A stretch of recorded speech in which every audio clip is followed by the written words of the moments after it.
네, 안녕하세요. 제 목소리 잘 들리시나요? 네, 예, 반갑습니다. 저 방금 소개받은 서울대학교 경영대학의 신재용입니다. 여러분들 제 전공이 경영학이다라고 지금 들으셨잖아요. 그죠? 자, 저는 어떤 고민을 하고 있을까요? 우리나라 기업들이 하는 고민들을 하고 있죠. 자, 우리나라 기업들은 어떤 고민을 하고 있을까요?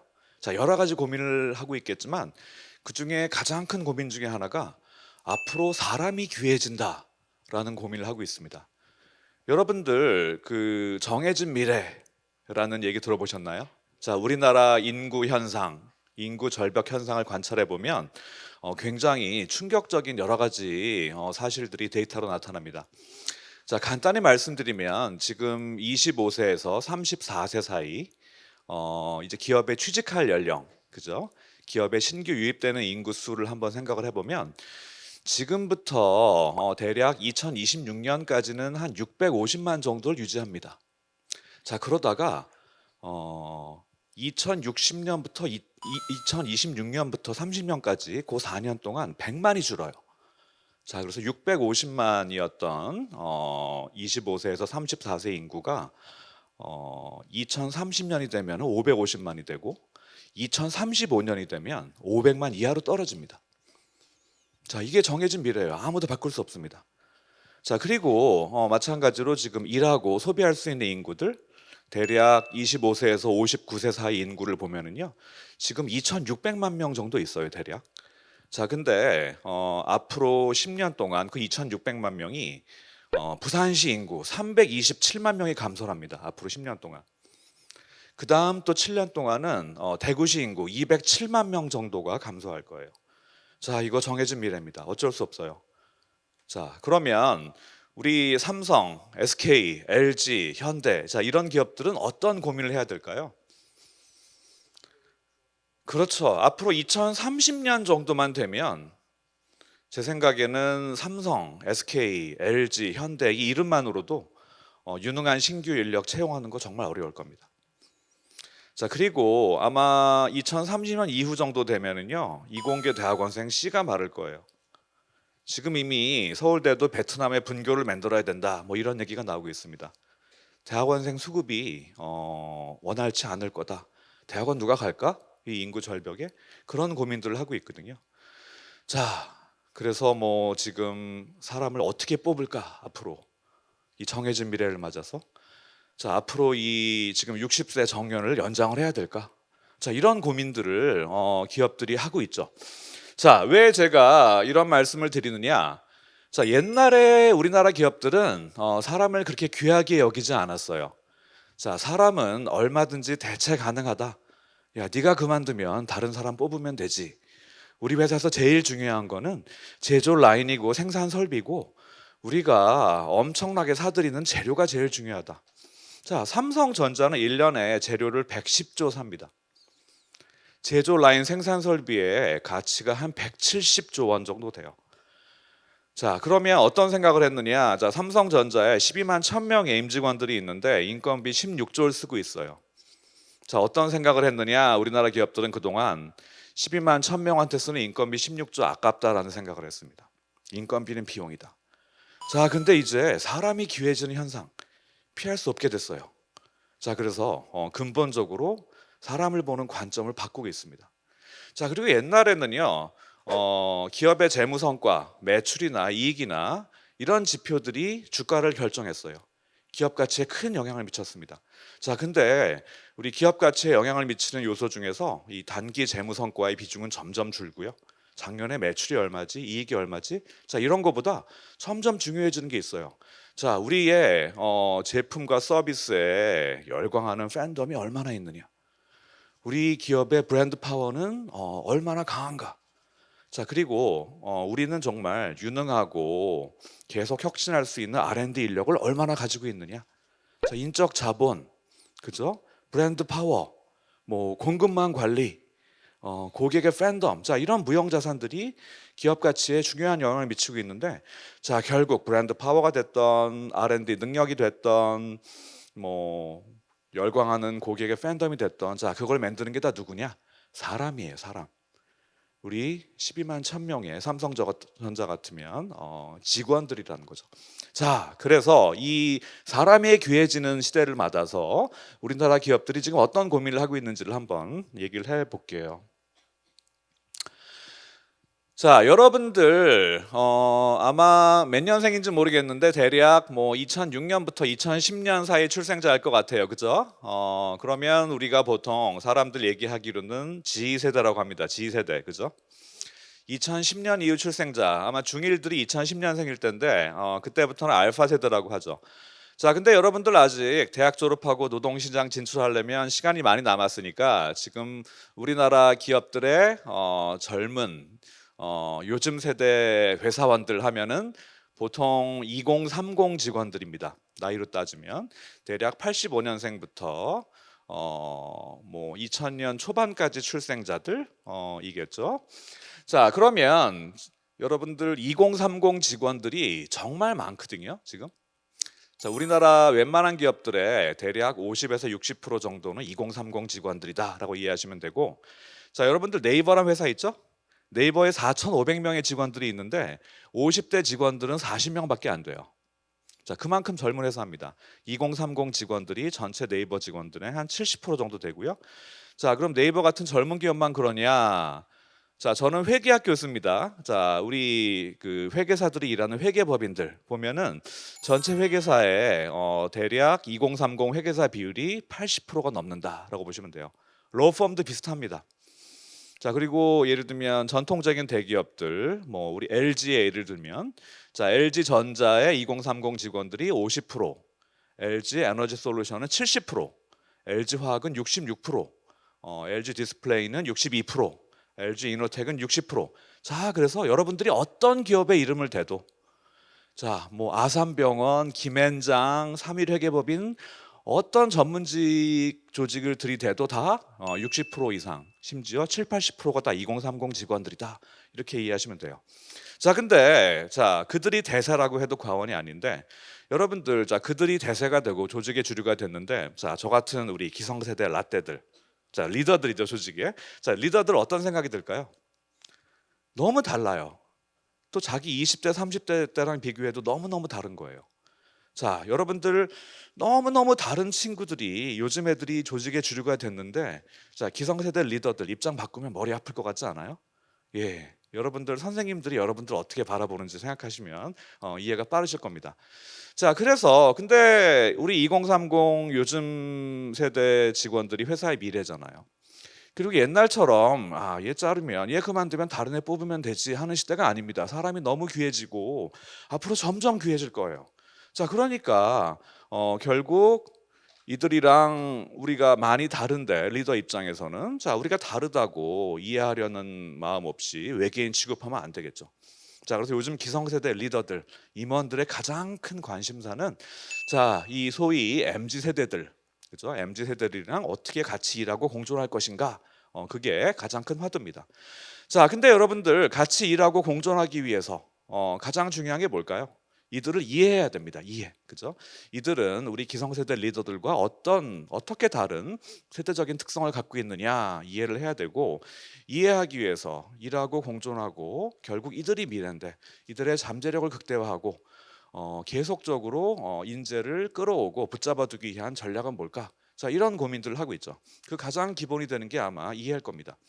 자, 그러면 우리 여러분들 G세대니까 한번 내 성향이랑 한번 비슷한지 한번 생각을 해보세요. 뭐 아마 중1 학생들은 알파 세대의 선봉쯤 되겠지만 대부분 G세대 95년 이후 출생자에 해당할 테니까 여러분들이, 자, 요즘 이제 MZ 세대의 특성, 저 같은 라떼들과 다른 기성세대의 리더들과 다른 특성으로 여러 가지를 꼽는데, 첫 번째가 개인주의예요. 개인주의. 회사보다는 나, 그죠? 우리보다는 나가 중요한 그런 세대들이다. 자, 두 번째, 한 곳에 오래 머무르는 것을 좋아하지 않는다. 요즘은 평생 직장이란 말 별로 없습니다. 요즘은 한 곳에 오래 머물러 있으면은 무능력한 사람이다, 경력을 망친다라고 생각하는 친구들이 많아요. 젊은 직장인들 중에서. 자, 그래서 경력 개발과 성장을 위해서는 얼마든지 이직할 수 있다. 한 곳에 오래 머무르는 것을 좋아하지 않는 친구들이 많습니다. 보헤미안 기질이 있죠. 자, 그 다음에 자아가 강하다. 자, 자기가 하고 싶은 얘기는 주변 분위기가 어떻게 되든 곧 죽어도 해야 됩니다. 꼭 해야 되죠. 그래야 속이 시원하죠. 자아가 강하다. 칭찬과 인정에 민감하다. 그런 얘기도 있죠. 자, 결국 애들로 말하면 싫은 소리 듣기를 싫어한다. 싫은 소리 듣는데 내성이 약하다. 뭐 그런 특성도 있고, 그다음에 공정에 민감하다. 요즘 친구들은 공정성에 민감하다. 뭐 그런 얘기도 있고, SNS나 문자 소통을 선호한다. 그 얘기는 다 아실 거고요. 일에 재미와 의미를 추구한다. 일이 재미있으면 좋고 없으면 의미라도 있어야 된다고 생각한다. 자, 마지막 특징이 뭘까요? 오래 참지 않아요.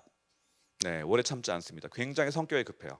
자, 그래서 조직의 장기 비전, 전망 별로 관심 없고, 당장 눈에 보이는 빠른 성장, 빠른 성취, 자, 이런 것들을 원하는 거죠. 그래서 오래 참지 않는다가 요즘 친구들의 특징입니다. 자, 이 여러 가지 특징에 대해서 제가 다 말씀드릴 시간은 없고, 자, 그 중에 이제 요즘 애들이 공정에 민감하다, 뭐 이런 얘기가 있는데, 거기에 대해서만 한번 좀 집중적으로 얘기를 해보도록 하죠. 자, 여러분들 우리 한국고등교육재단은 어느 그룹 소속이죠? SK그룹 소속입니다. 그죠? 자, 우리 SK그룹에서 가장 큰 회사가 SK하이닉스예요. 시가총액으로 보면. 자, 우리나라 최고의 반도체 기업입니다. 자, 그 회사에서 대략 2년 10개월 정도 전에 성과급 관련 논란이 있었어요. 자, 우리 SK하이닉스 직원이 한 3만 명쯤 됩니다. 사장님 포함해서. 자, 그때 21년도 초의 일인데 29세 4년차 SK하이닉스 직원이 김모 씨라고 그래요. 전 임직원 3만 명한테 메일을 쐈습니다. 여러분들 3만 명한테 메일 쏴본 적 있어요? 예, 없죠? 자, 그 메일을 쐈는데 그 메일의 내용이 이런 내용이었습니다. 사장님, 어제 발표하신 성과급 금액이 이게 뭡니까? 우리 영업이익이 2배가 됐는데 왜 성과급이 작년이랑 똑같습니까? 설명 좀 해주세요. 자, 이런 당돌한 메일을 3만 명한테 보냈습니다. 자, 더 중요한 것은 SK하이닉스의 2030 직원들이 폭발적으로 호응을 했어요. 사내 게시판이 마비될 정도의 댓글이 달리고, 그래서 결국 우리 최태원 회장님께서 하이닉스 본사로 오셔가지고 연봉, 하이닉스 미등기 임원으로 받은 연봉 30억 원을 반납하시고, 그 다음에 SK 하이닉스 이석희 대표님이 2번에 걸쳐서 사내 해명문을 발표하셨습니다. 자, 그래서 내년에는 성과에 걸맞은 보상을 하겠다라고 약속을 하시면서 논란이 막을 내렸죠. 자, 여러분들 이 간단한 이해, 아직은 뭐 직장 경험이 없으니까 이해가 안 되시겠지만, 자, 이게 저희 같은 기성세대에게는 정말 충격적인 일이었습니다. 자, 우리 기성세대에게 성과급이란 뭐냐? 주면 주는 대로 받는 거예요. 회사가 실적 좋으면 쏘는 게 성과급이지. 자, 여기에 대해서 3만 명한테 메일을 쏴서 불만을 제기한다? 자, 이런 게 굉장히 이해하기 힘든 일이거든요. 자, 우리에게 기성세대 라떼들에게 성과급이란 회사가 실적 좋으면 쏘는 선물 같은 게 성과급이에요. 우리 여러분들 선물로 받아든 거에 대해서 뭐 금액이 많고 적고 옳고 그르고 따지지 않잖아요. 선물이니까. 자, 근데 요즘 세대 회사원들은 자, 이 성과급을 뭐라고 보느냐? 내 노력에 대한 대가, 내 성과에 대한 보상, 조직과 내가 하는 1대1의 거래. 자, 이걸 성과급으로 보는 거죠. 이 성과급을 보는 기준도 요즘 세대 회사원들이랑 기성세대 리더들과 굉장히 다르다. 이렇게 이해하시면 될 것 같아요. 자, 그러면 요 하이닉스 성과급 논란이 요즘 세대들의 공정한 보상에 대한 요구, 나에게도 경영 성과의 일부를 공정하게 분배해 주세요. 자, 이런 요구를 나타내는 굉장히 상징적인 사건으로 많이 회자가 됐는데, 자, 그러면 여러분들 이 MZ 세대가 요즘 세대가 공정에 민감하다, 이런 얘기들이 많죠. 자, 그러면 내가 정말 공정에 민감한가? 불공정하면 화가 잔뜩 나느냐? 뭐 한번 생각을 해보시기 바랍니다. 자, 여러분들 요 그림 한번 보세요. 자, 왼쪽 그림이 있고 오른쪽 그림이 있는데, 자, 어떤 게 진짜 공정이라고 생각하십니까, 여러분들? 오른쪽이요. 네. 오른쪽이 진짜 공정이다라고 생각하시는 분도, 자, 왼쪽이 아마 진짜 공정이다라고 생각하시는 분도 꽤 있을 것 같아요. 자, 근데 제가 재밌는 조사를 말씀드리면, 제가 회사 임원들, 뭐 저 같은 사람들이죠. 자, 그런 분들한테 이 그림을 보여드리고 무엇이 찐 공정입니까? 여쭤보면 오른쪽이 더 많이 나옵니다. 자, 근데 제가 예를 들면 서울대학교 학생들한테 뭐가 진짜 공정입니까? 물어보면 왼쪽이 훨씬 많이 나와요. 자, 기회와 과정의 평등이죠, 왼쪽은. 오른쪽은 결과의 평등입니다. 그죠? 자, 옛날에 비해서 요즘은 기회와 과정의 평등이 진짜 공정이다라고 생각하는 친구들이 굉장히 많아졌어요. 자, 저는 90년대 초반에 대학에 다녔는데, 자, 그때는 공정이란 말 별로 안 들렸습니다. 거의 들어본 적이 없어요, 저는. 정의란 말이 훨씬 많이 들렸습니다. 자, 근데 요즘은 정치인들도 언론도 사람들도 입만 열면 공정합니다, 공정하지 않습니다, 이런 말이 굉장히 많이 들리고 있는데, 자, 그럼 우리나라 맥락에서 보통 공정은 뭐를 나타내기 위해서 쓰이느냐? 기회와 과정의 평등을 나타내기 위해서 많이 쓰이는 것 같아요. 정의는 결과의 평등을 나타내기 위해서 많이 쓰이는데, 자, 그러면 우리 한 3, 40년 전에는 우리나라가 결과의 평등으로 상징되는 정의가 굉장히 중요한 사회였는데, 요즘은 이 공정으로 상징되는 기회와 과정의 평등이 굉장히 중요해진 사회가 됐다, 이렇게 보시면 될 것 같아요. 자, 여러분들 그러면 이 젊은 직장인들한테, 여러분들 한 10년쯤 선배쯤 되겠죠. 자, 그들에게 공정이 뭐냐라고 물어보시면 보통 노력 대비 보상 얘기를 많이 합니다. 노력 대비 보상. 여러분들도 아마 공감하실 거예요. 자, 예를 들면 우리 삼성전자에서 우리 직원들한테 네가 받는 대우가 얼마나 공정하냐, 대우나 처우가 얼마나 공정하냐라고 물어보면, 자, 우리 계산을 합니다. 여러분들 다 머리에 계산기 하나씩 박혀 있잖아요. 그죠? 여러분들 계산 잘해요. 그죠? 단기적인 계산 뛰어납니다. 자, 그러면 가성비를 따지죠. 자, 나는 회사에서 시간, 노력, 기회비용을 투입을 하고 대가로 선발, 채용, 승진 보상을 받습니다. 저 이 투입 산출 비율을 계산해서 자, 이제 비교를 합니다. 자, 우리 SK 하이닉스라는 회사, 우리 경쟁사인데, 우리 경쟁사에 나랑 비슷한 직원들은 이 정도 일하고 이 정도 받는데, 나는 이 정도 일하고 이 정도 받네. 나의 투입 산출 비율이 비교 대상의 그것보다 낮으면 이제 소위 현타가 옵니다. 화가 나는 거죠. 그죠? 자, 그러면 이제 내가 받는 대우가 삼성전자에서 불공정하구나, 이런 생각을 합니다. 자, 그러면 이 비율을 높여야겠죠? 나는 비율이 낮으니까. 자, 방법이 두 가지가 있습니다. 분자를 키우든가 아니면 분모를 낮추면 되겠죠. 자, 그래서 요즘에 특히 대기업을 중심으로 임금 올려달라, 성과급 더 달라는 요구가 굉장히 많았어요. 그게 이제 분자를 높이고자 하는 시도인 거고, 자, 여러분들이 분자를 높이고 싶지만 요새 한국전력처럼 작년 적자가 32조 누적된 회사도 있습니다. 그런 회사 인건비 안 깎이면 다행이에요. 분자 못 올립니다. 그런 회사에서는 뭐가 중요할까요? 분모를 낮춰야겠죠. 그래서 워라밸에 목매는 직원들이 많습니다. 특히 공공 부분에. 분자를 못 올리면 분모를 낮추는 거죠. 자, 그러면 왜 이런 독특한 공정관을 갖게 됐느냐? 요즘 친구들이 우리 기성세대의 공정관과 차별화되는 공정관, 노력 대비 보상이라는, 이 정도 노력했을 때 이 정도 보상이 나오는 게 공정이다라고 생각하는 이 독특한 공정을 갖게 된 가장 큰 이유는 저는 크게 두 가지라고 생각을 해요. 첫 번째가 파이가 더 이상 커지지 않게 된 시대. 두 번째, 여러분들이 저희보다 훨씬 뛰어난 역량을 갖고 있다는 거죠. 자, 첫 번째, 파이가 더 이상 커지지 않게 된 시대. 자, 우리 1950년대 출생하신 선배님들, 저희 선배님, 저보다도 선배님들이죠. 자, 70년대 중후반에 대학 졸업하고 취직했을 때 우리나라 GDP 성장률이 10에서 15%가 나왔습니다. 그때는 정말 우리나라 파이가 계속 커지던 시대였어요. 그래서 우리 여러분들 뭐 아버님 세대 혹은 그 위의 세대한테 여쭤보면 미래에 대해서 굉장히 분명하고 낙관적인 전망을 갖고 계세요. 그런 시대를 사셨어요. 파이가 계속 커지던 시대. 하면 되고 꿈은 이루어졌죠. 저는 94년도에 대학을 졸업했는데 그때 우리나라 GDP 성장률이 9.3%가 나왔습니다. 자, 파이가 계속 커지던 시대를 저희는 살았어요. 여러분들은 지금 살고 있지 못하죠. 자, 그래서 제가 대학 다닐 때 잘 팔렸던 책들이 이런 책들입니다. 돌아가신 현대 정주영 명예회장님, 시련은 있어도 실패는 없다. 돌아가신 김우중 대우 명예회장님, 세계는 넓고 할 일은 많다. 이런 책들이 잘 팔렸어요. 근데 요즘 분들 그런 책들 절대 안 읽죠? 2018년도에 젊은이들이 가장 많이 산 책 제목 이런 겁니다. 하마터면 열심히 살 뻔했다. 예, 뭐 죽고 싶지만 떡볶이는 먹고 싶어. 이런 책들이 잘 팔리는 시대가 됐어요. 자, 우리 1985년생부터 MZ 세대의 선봉이다라고 하면, 자, 이 친구들이 2008년도에 아마 대학을 졸업했을 텐데, 자, 2008년도 이후에 우리나라 경제 성장률은 딱 한 해를 빼고는 3%를 넘은 적이 없습니다. 자, 그 얘기는 뭘까요? 여러분들한테 한번 제가 물어보고 싶어요. 잘 될 것 같아요, 여러분들?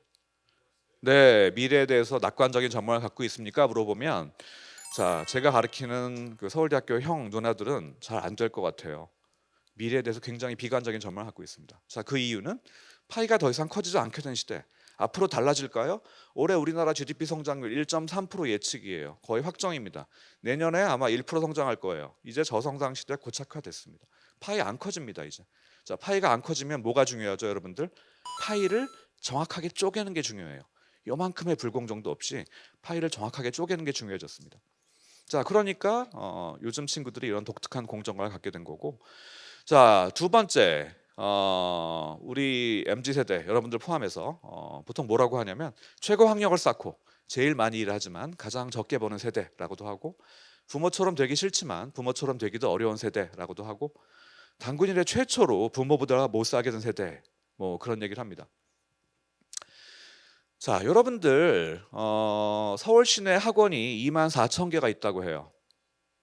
자, 서울 시내 편의점 개수는 길거리의 돌멩이처럼 흔한 서울 시내 편의점 개수는 8,500개입니다. 자, 편의점 개수의 3배의 학원이 있는 나라가 우리나라예요. 자, 여러분들 지금 치열하게 경쟁하고 있죠? 특히 고등학생들, 그죠?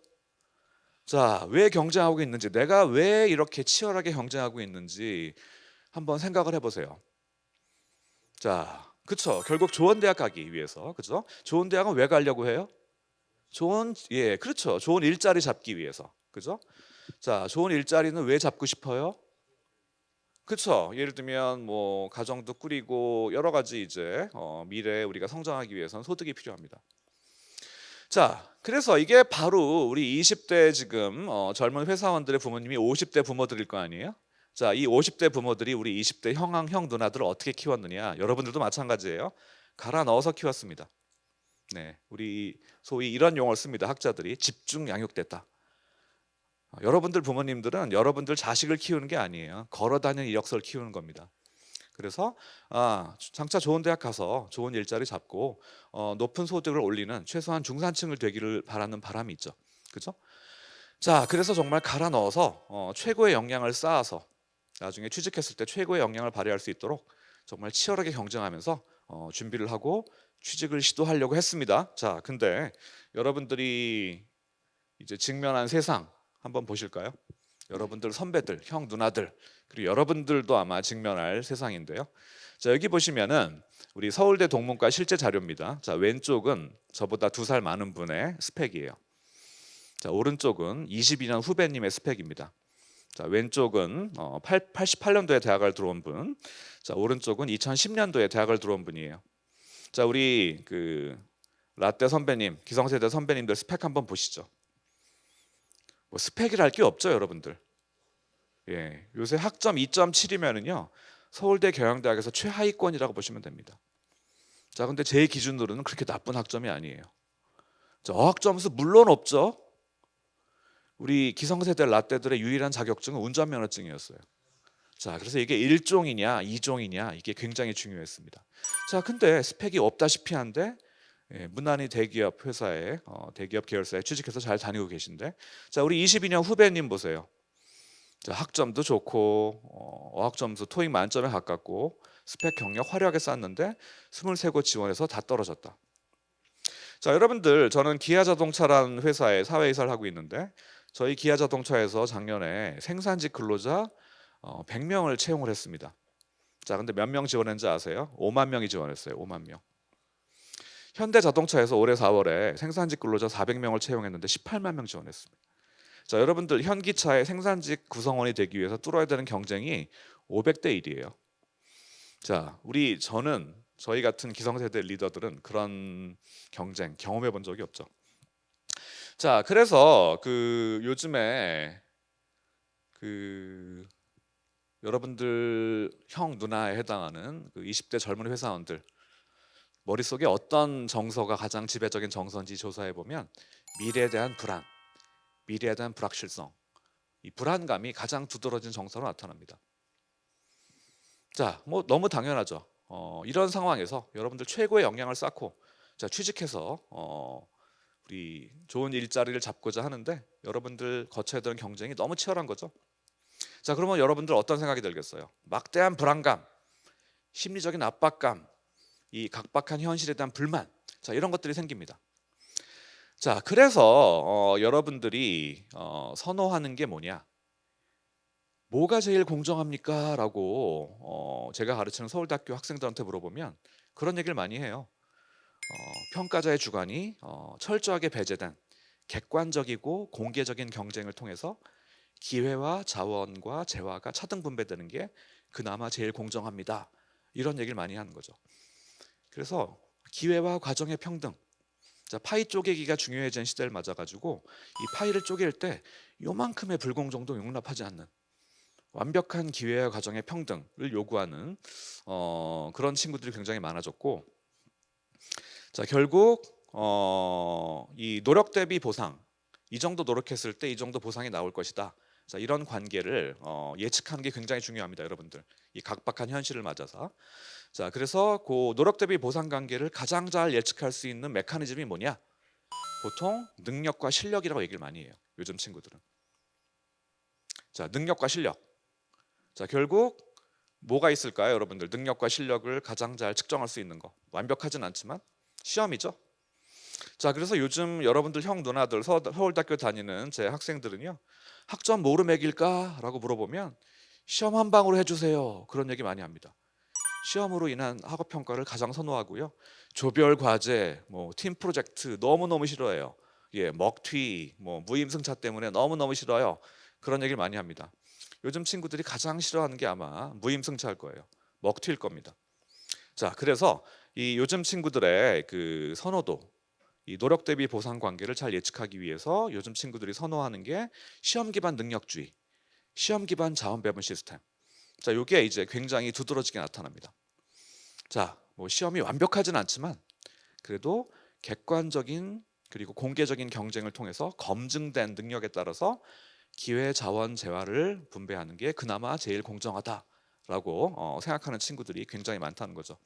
자, 왜 그렇게 그런 공정관을 갖게 됐는지는 제가 설명을 드렸습니다. 자, 그래서 결국 여러분들 그리고 여러분들 후배, 동생들도 결국은 무엇이 제일 공정하냐라고 물어보면 능력주의를 선호할 거예요. 여러분들의 제일 중요한 키워드 뭐였죠? 개인주의죠. 그 다음에 여러분들 능력주의에 대한 선호도 굉장히 두드러지게 나타나죠. 두 개 합하면 뭡니까? 개인주의적인 능력주의죠. 그래서 요즘 친구들의 핵심적인 공정 담론이 아마 개인주의적인 능력주의일 겁니다. 자, 그래서 이제 이 요즘 세대들의 이 능력주의 선호도에 대해서 회사들이 많이 연구하고, 자 어떻게 우리 HR 인사평가 제도를 바꿔야 될지 여러 가지 고민들을 하고 있죠. 자, 여러분들 엊그제 수능 봤죠? 네, 몇만 명이 봤나요? 50만 명이 봤습니다. 50만 명. 자, 그중에 33만 명이 재학생, 17만 명이 N수생이었어요. 자, 여러분들도 이제 뭐 조만간 볼 텐데, 자, 여러분들 뭐 대략 2005년 이후 출생자라고 하면 한 40만 명대가 태어났겠네. 앞으로 몇 년 동안은 50만 명대가 유지될 겁니다. 이제 팍 떨어지겠지만. 자, 그러면 제가 지금 기업의 젊은 회사원들, 뭐 94년생이면 지금 29살쯤 됐나요? 여러분들 한 10년쯤 선배들이라고 보시면 될 것 같아요. 10년 좀 넘게. 자, 이 선배들이 얼마나 치열한 경쟁을 뚫어왔느냐. 자, 보시면은 어떻게 되나요? 자, 대략 72만 명이 태어났습니다. 67만 명이 수능을 봤어요. 2012년도에 94년생들이. 자, 그래서 제가 이들이 이제 2017년도쯤 대학을 졸업했을 텐데 13학번으로, 자 그때 이제 노동시장에서 그들을 기다리고 있던 일자리 개수, 좋은 일자리 개수를 한번 세봤습니다. 13만 개쯤 돼요. 13만 개. 자, 의치 한약수, 그 다음에 대기업, 뭐 공무원, 전문직, 그죠? 뭐 변호사, 회계사, 변리사 다 합한 것들이에요. 자, 정말 넓게 봤을 때 우리 67만 명이 수능을 봤는데, 자 그들이 대학 졸업하고 취직했을 때 그들을 기다리고 있던 일자리의 수는 한 13만 개. 몇 대 1이에요? 확률이 5대 1입니다. 5대 1. 여러분들이 이 수능이라는 치열한 관문을 뚫고 대학에 입학해서 좋은 직장, 그죠? 여러분들 어머님들이 아버님들이 자랑할 수 있는 좋은 직장을 가질 확률은 대략 19.5%쯤 돼요. 5대 1쯤 됩니다. 경쟁이 치열하죠. 자, 거기다가 여러분들 어떤 경쟁을 했습니까? 자, 저 같은 우리 기성세대 라떼들이 했던 경쟁은 저희 때도 100만이 태어났거든요. 여러분들 40만 명대잖아요, 태어난 게. 여러분들 제가 더 훨씬 빡센 경쟁을 한 거 아닌가요? 자, 근데 중요한 거는 저희는 100만이 태어났지만 시험 한 방으로 모든 걸 돌파했습니다. 시험 한 방으로 스카이에 입학하고, 시험 한 방으로 SK 입사하고, 시험 한 방으로 판검사가 되고, 그런 형태의 경쟁을 했어요. 근데 여러분들은 뭡니까? 지금 40만이 태어났어도 경쟁은 훨씬 치열하게 느껴져요. 일상이 평가인 형태의 경쟁을 하고 있기 때문에 그렇습니다. 자, 저희들보다, 그죠? 기성세대보다 훨씬 더 경쟁이 빨리 시작되고, 그죠? 자, 그 다음에 다단계의 경쟁을 해왔죠. 자, 거기다가 저희는 모든 거를 시험 한 방으로 돌파를 했습니다. 정량 평가로 돌파를 했어요. 자, 근데 여러분들 저희 서울대학교에서 올해 2023년도 신입생들 3,000명 좀 넘게 뽑았는데, 자, 10명 중에 7명은 수시로 들어왔습니다. 수시. 3명이 정시로 들어왔죠. 자, 우리 수시로 서울대에 들어오기 위해서는 수능 점수 크게 중요하지 않습니다. 최저 등급만 넘으면 돼요. 정말 중요한 게 뭘까요? 자, 내신 정량 평가도 중요하지만 학교생활 기록부라는 정성 평가도 굉장히 중요합니다. 자, 학교생활 기록부에서 측정하고자 하는 게 뭘까요? 뭐 전공 적합성, 인성, 학업 능력, 학업 역량, 창의성, 자, 이런 말랑말랑한 것들을 여러분들 선생님들이 여러 명이 평가를 하는 거죠. 자, 그래서 저희 때는 정량 평가로 진학과 채용, 선발이 결정됐다면 여러분들은 뭐로 결정된다? 정량 평가도 중요하지만 정성 평가, 그죠? 말랑말랑한 숫자로 딱 떨어지지 않는 여러 가지 평가를 통해서 진학, 채용, 선발이 진행이 된다. 자, 그런 세상이 됐습니다. 자, 이제 시험 한 방으로는 서울대 갈 수도 없고, 시험 한 방으로 SK 입사할 수도 없어요. 이제 SK 공채 시험 없습니다. 이제. 자, 판사 될 수 없습니다. 판사 되려면 로스쿨에 가서 변실을 붙어야 되지만 로펌이나 뭐 검사로 10년 이상 일해야 이제 판사가 될 수 있어요. 세상이 바뀌었습니다.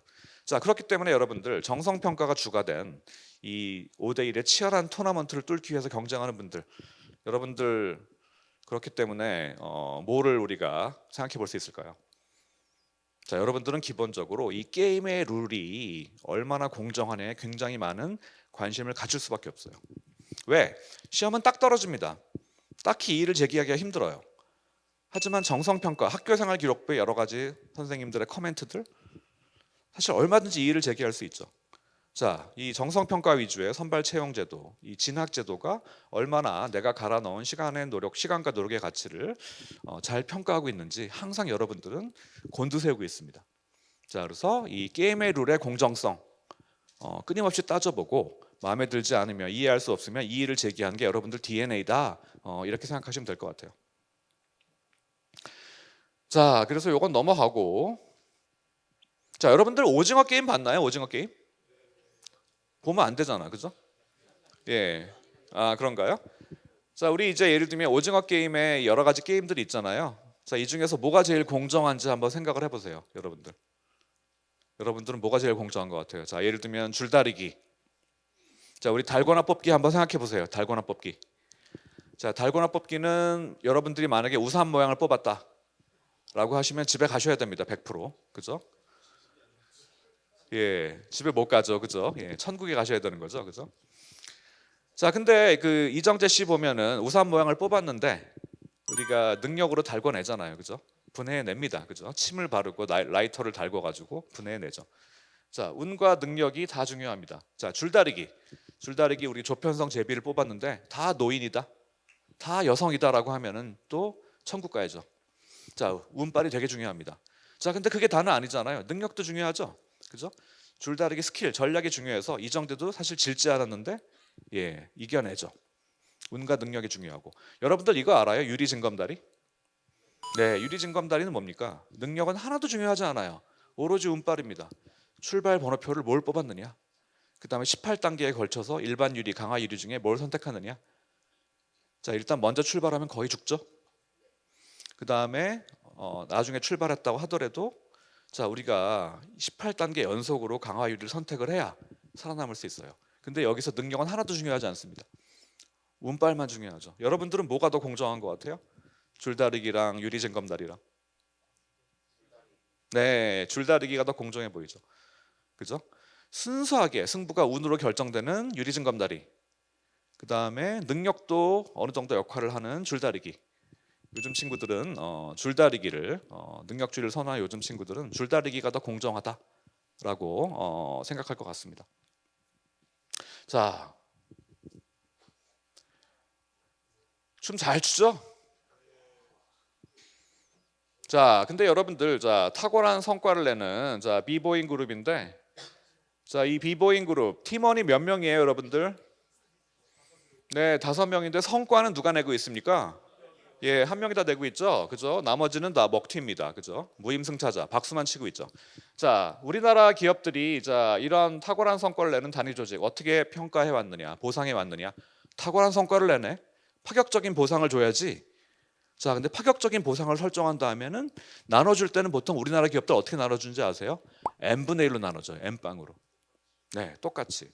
삼성전자 반도체 부문에서 자, 우리 성과급 2조가 풀렸는데 2조 원을 7만 명한테 n분의 1로 나눠줍니다. 자, 그러면 우리 누가 제일 화가 날 것 같으세요, 여러분들? 그렇죠. 누가 제일 먼저 회사 그만둘까요? 네, 이 친구, 그죠? 가운데 우통 벗고 화려한 성과를 내는 친구가 가장 먼저 그만두겠죠, 그죠? 자, 우리 그 n분의 1로 n빵으로 보상을 나눠준다는 얘기는 결국 저성과자는 우대하고 고성과자는 박대한다는 얘기입니다, 그죠? 자, 그러면은 누가 이제 가장 먼저 화를 내면서 이직할지 명약관화하겠죠. 자, 그래서 이런 고민들을 하고 있어요. 자, 우리나라 기업들은 다 그동안에 집단이 중요했습니다, 개인보다는. 자, 이 삼성전자에서 반도체 부문 7만 명이 24조 영업이익을 냈으니까 2조 원의 성과급을 7만 명이 공평하게 나눠 가지자, 이런 형태의 접근을 했죠. 근데 요즘 친구들 뭡니까? 개인주의적인 능력주의예요.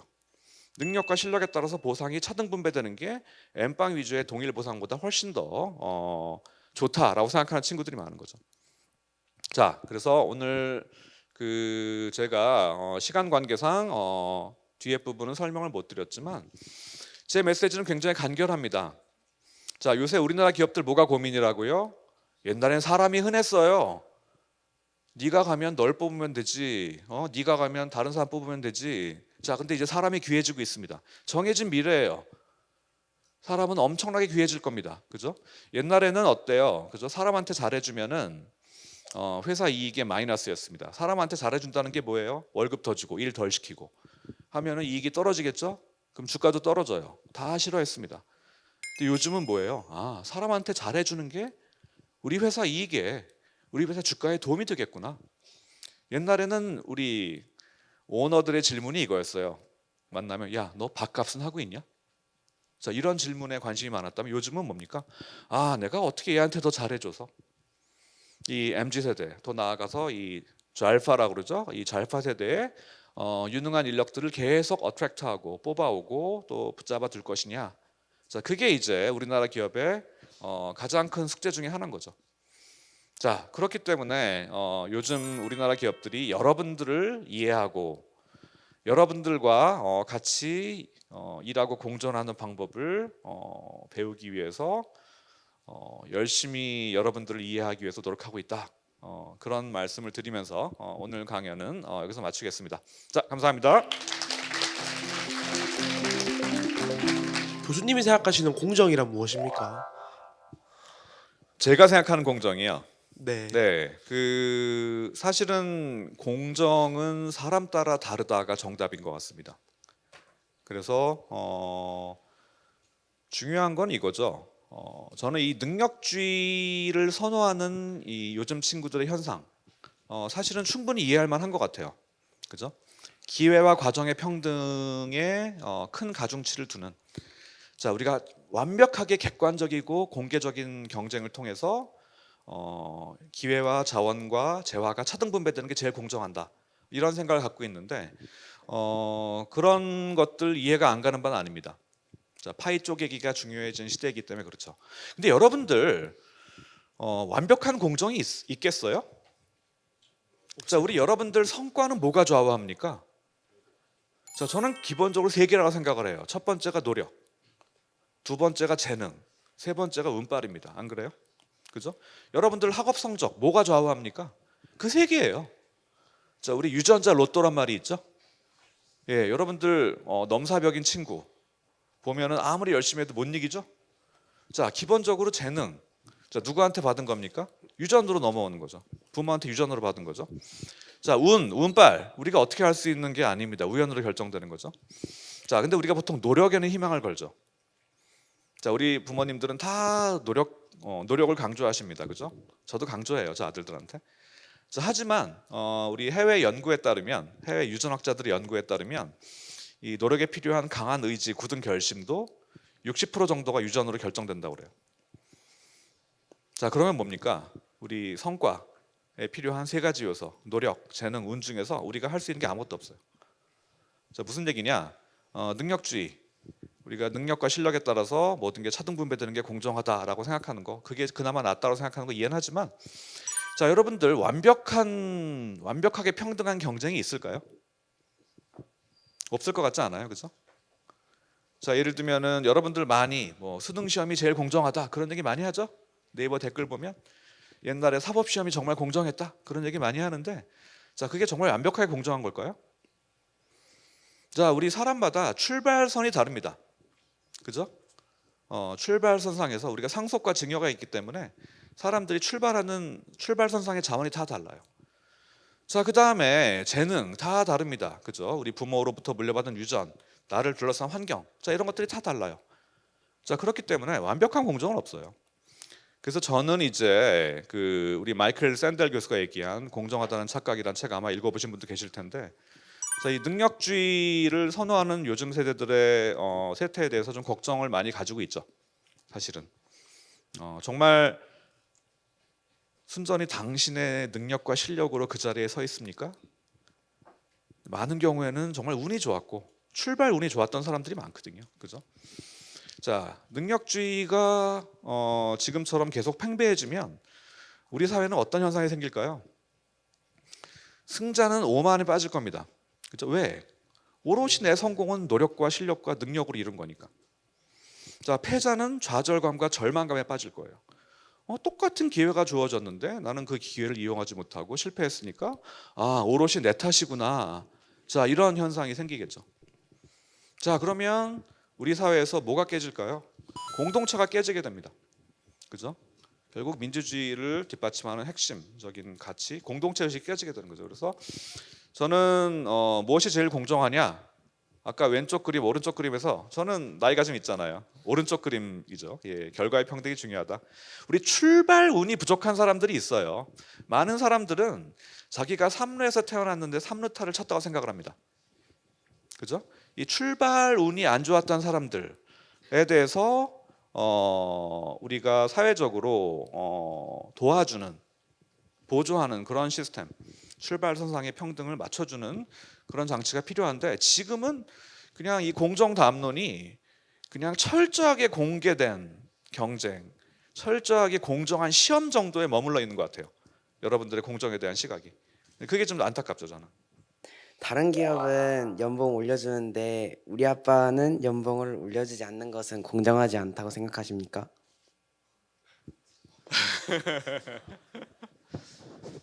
자, 이 중요한 거는 그거죠. 그 연봉은 뭐가 결정해야 될까요? 우리 연봉, 우리 여러분들 이제 뭐 전문직이 되던 회사원이 되던 여러분들 연봉은 크게 세 가지가 결정해요. 자, 첫 번째, 나는 어떤 일을 하는 사람인가? 두 번째, 나는 어떤 능력을 가진 사람인가? 세 번째, 나와 나의 개인적인 성과, 나의 개인으로서 나의 성과, 그 다음에 내가 소속된 조직의 성과가, 회사의 성과가 어떠하냐에 따라 달라져요. 자, 그러니까 그렇게 물어보시면은 사실은 비교가 안 되는 거죠.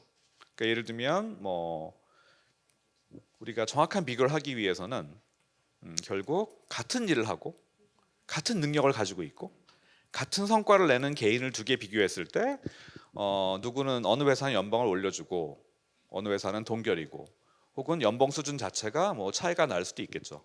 자, 그럴 때는 이제 예를 들면 공정한지를 따져볼 수 있겠지만, 지금 학생이 질문하신 그 상황에서는 여러 가지가 통제가 안 돼 있기 때문에 그게 공정하다, 공정하지 않다라고 말씀드리긴 좀 어려울 것 같아요. 예.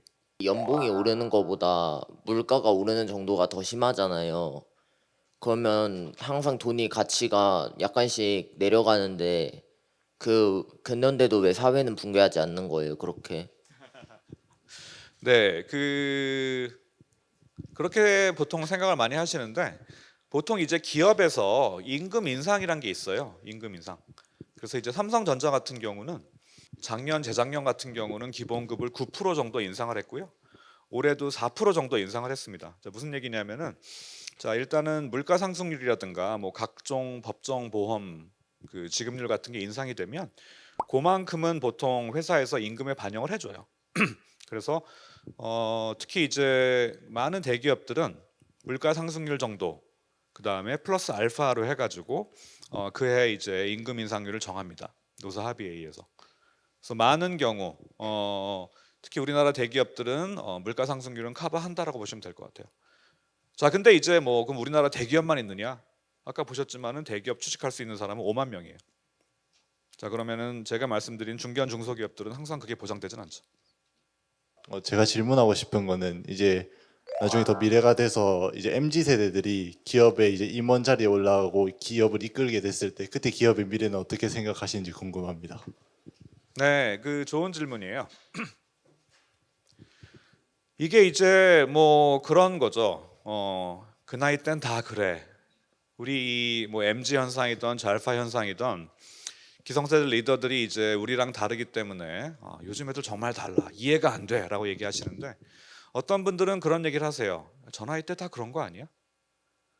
우리 이제 무슨 뭐 고대 벽화에도 요즘 애들 버릇없다라는 낙서가 있다는 얘기 있지 않습니까? 고대 수메르인의 벽화에도. 자, 그게 이제 이 MG나 이 알파 현상을 연령 효과로 보는 거예요. 그 나이 땐 다 그렇다. 20대 현상이라고 보는 거죠. 자, 또 다른 의견은 이건 세대 효과다. 자, 이 친구들이 경험했던 이 친구들을 이렇게 만든 구조적인 현상들은 이들만 경험한 고유한 거기 때문에 이들이 나이가 들어도 이 세대적인 특성은 계속 50대, 60대에도 갖고 갈 것이다라는 거죠. 그래서 결론적으로 말씀드리면은 지금 이제 우리나라 기업에서 이 요즘 세대가 대세가 된 조직에서 여러 가지 이제 요즘 세대의 선호, 가치관, 욕망 등을 반영해서 여러 가지 제도들을 바꾸고 있는데요. 많은 저 같은 임원 리더들은 이 필요성을 몸으로 느끼고 있지 못해요. 그래서 많은 경우에 이제 어떤 그 부분적인 형식적인 수정에 그치는 게 많습니다. 왜냐하면 진정으로 공감을 못하기 때문이죠. 예를 들면 집단 위주의 평가 보상 뭐가 문제지라는 생각을 가진 임원들이 여전히 많습니다. 자, 그렇기 때문에 그 결국 지금 우리 20, 30대 구성원들이 조직의 리더가 되는 한 20년 후가 되겠죠. 20년 후. 그때 기업 조직은 정말 많이 바뀔 것 같아요. 지금 예를 들면 그 미국의 빅테크 기업들, 구글, 뭐 애플, 뭐 아마존 이런 데는 정말 일하는 방식, 평가 보상 방식 자체가 다른데 그런 어떤 보여주기식 변화가 아니라 진정한 이제 이 개인주의적인 능력주의를 담은 여러 가지 제도들이 정말 정착이 되지 않을까라고 생각을 해봅니다. 그래서 지금은 이 변화 단계인 거고요, 트랜지션 단계인 거고 시간이 좀 걸리는데요. 결국 그게 완성되는 것은 그 정해진 미래인데 이 지금 2030 구성원들이 이제 조직의 리더가 되는 20년 뒤 정도가 되지 않을까. 그때 생각해 보세요. 이미 MZ 세대가 리더가 되고 사람이 20년 뒤면 언제입니까? 2043년이죠. 예, 그때면 이제 우리나라 25세부터 34세 인구가 그때 한 400만쯤 될 겁니다. 일하고 소비하는 생산 가능 인구는 아마 그때쯤 되면은 뭐 한 1,700만, 800만 정도 떨어지겠죠. 앞으로 한 1,000만이 준다고 보시면 돼요. 그때면. 자, 그렇기 때문에 뭐 정해진 미래겠죠. 우리나라 기업들이 변하는 게. 네. 아까 전에 교수님이 시작하실 때쯤인가 그 2030 세대가 기업을 이루는 수가 가장 많다라고 하신 것 같은데 교수님은 2030 세대가 기업에 많아야지 좋다고 생각하시는지에 대해 여쭤보고 싶습니다. 이게 뭐 많다 좋다 판단할 문제는 아닌데 저는 기본적으로는 그래요. 저는 이제 기업의 구성원들, 기업의 이제 회사원들 입장에서 이제 세대론을 말씀드렸는데 결국은 그들이 MZ가 됐던 뭐 알파가 됐던 결국 그들이 이제 미래의 주요 소비층이 되겠죠. 그죠? 자, 이들이 지금은 여러분들이 지금 쓸 수 있는 돈이 지금 제한돼 있잖아요. 용돈 받아 사니까. 자, 근데 여러분들이 본격적으로 이제 돈 벌고 소득이 창출되기도 하면 자, 여러분들이 미래의 또 주요 소비자들이기도 합니다. 결국 여러분들한테 우리나라 기업들이 물건을 팔아야 되는 거죠. 마케팅하고. 자, 그러면 결국 필연적인 현상인 것 같아요. 결국 우리가 누구한테 물건을 팔 것이냐, 우리가 누구한테 서비스를 제공할 것이냐. 그러니까 결국 이제 고객의 우리 인구 통계학적 특성에 맞춰 가지고 구성원들이 변해야 될 거 아닙니까? 그죠? 예를 들면은 우리 뭐 갤럭시를 만드는 감성이랑 아이폰을 만드는 감성이 좀 다르겠죠. 그죠? 자, 근데 만약에 지금 예를 들면 뭐 저희 서울대학교에서 제가 뭐 간단히 조사를 해봤더니 제 수업을 듣는 80명의 학생 중에서 아이폰을 갖고 있는 친구들이 10명 중에 9명이더라고요. 자, 그러면 결국 이제 그 감성에 맞춰 가지고 우리 삼성도 변해야겠죠. 자, 그거를 저 같은 아저씨들은 절대 할 수 없는 거죠. 그렇게 생각하면 필연적이라고 생각을 합니다. 네. 그 MZ 특징 중 하나인 개인주의가 강해진 이유가 무엇이라고 생각하시나요? 그거 굉장히 어려운 질문인데 개인주의가 강해진 건 사실 우리나라만의 현상이 아니에요. 이 나이 때 모든 전 세계 젊은이들이 다 그런 성향을 보이고 있고 저는 가장 큰 이유는 사람이 존중받게 됐기 때문이 아닌가 생각을 합니다.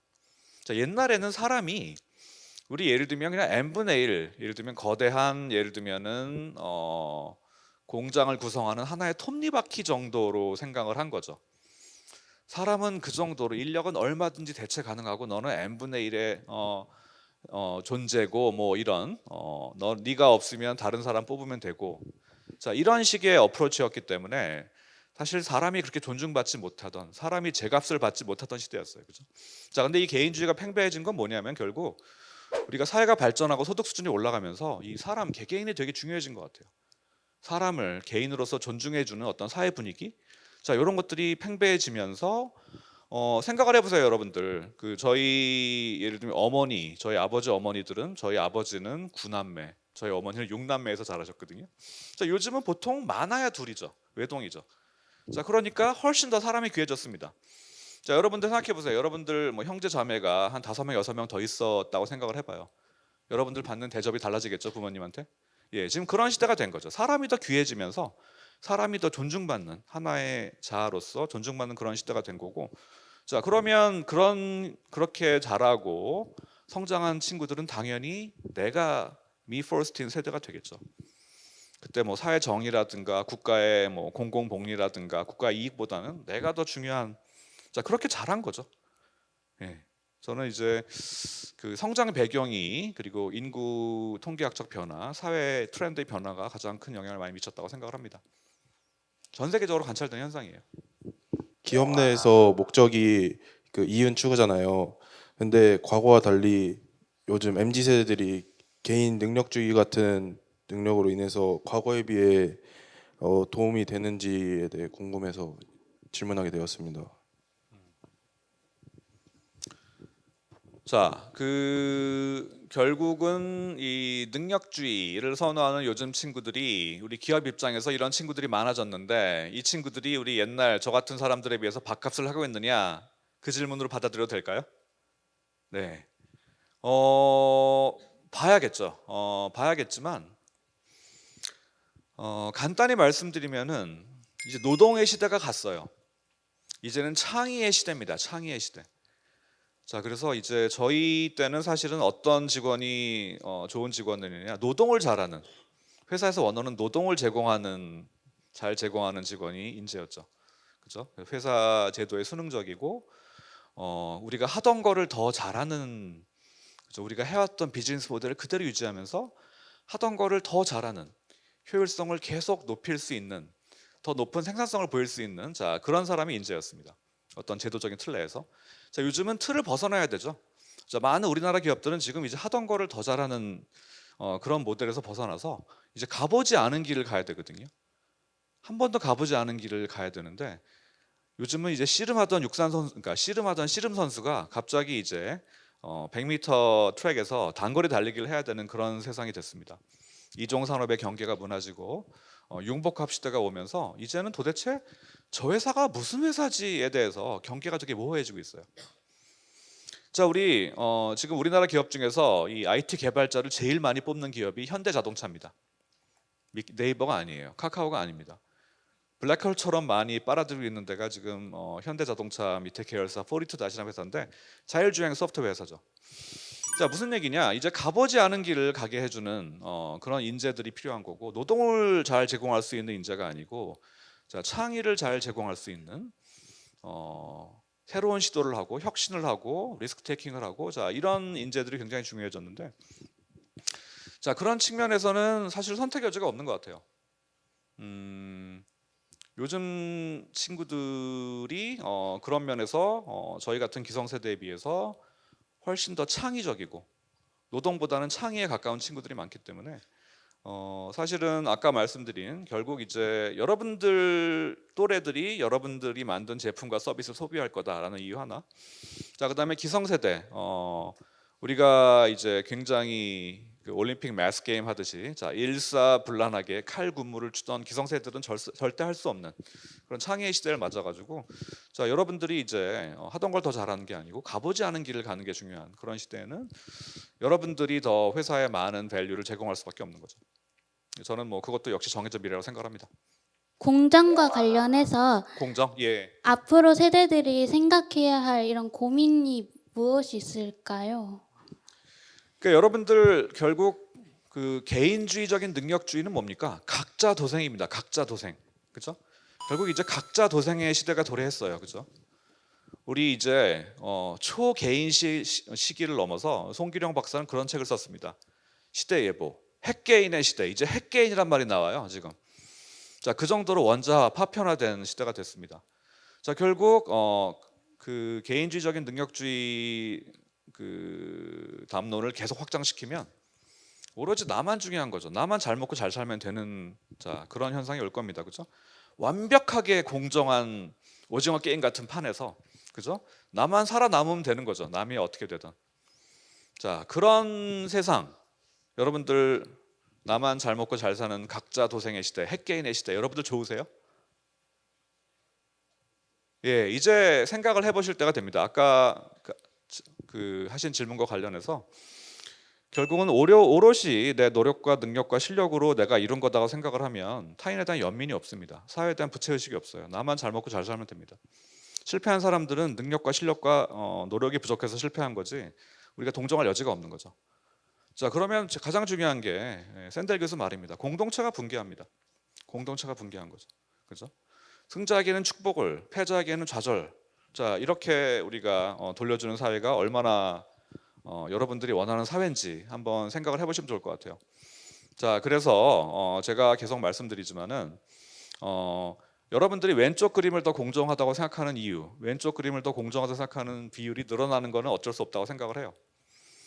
자, 하지만 저희는 이 오른쪽 초년운, 초반운이 불운했던 사람들, 사회적 약자에 대한 우대 정책, 요즘은 사회적 약자에 대한 우대 정책도 불공정하다라고 생각하는 친구들이 많거든요.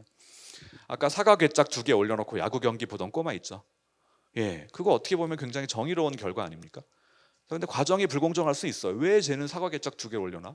무임승차 아니야? 먹튀 아니야라고 생각할 수 있는데, 자, 우리 이제 더불어 살아나가는 공동체를 생각하는 그런 관점, 오롯이 내 노력과 실력과 재능으로 이 자리에 있는 게 아니다라는 생각을 여러분들 나중에 성공하신다면 꼭 가졌으면 좋겠습니다. 감사합니다.